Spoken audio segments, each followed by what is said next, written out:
So tara mga bossing, subukan natin mag food trip dito sa may bagong bukas lang na Friday Everyday. Sa totoo lang ay napakarami na ng branch itong binubuksan na pag-aari ni Ma'am Nika Anciano. So ito ang kanilang mga ino-offer, mga chick silog, beef silog, top silog at ang kanilang best seller na super meal. Syempre nag-order na rin din po tayo rito at ang akin pong nagustuhan ay ang kanilang super meal na meron ka ng tapa, sisig at pork chop.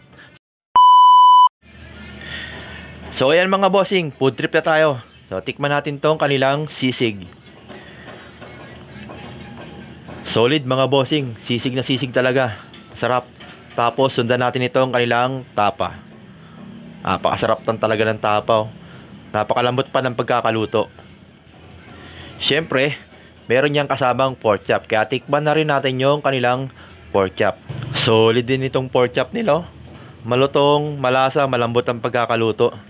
Kaya kung gusto nyo mag food trip, tara na rito sa my Friday Everyday.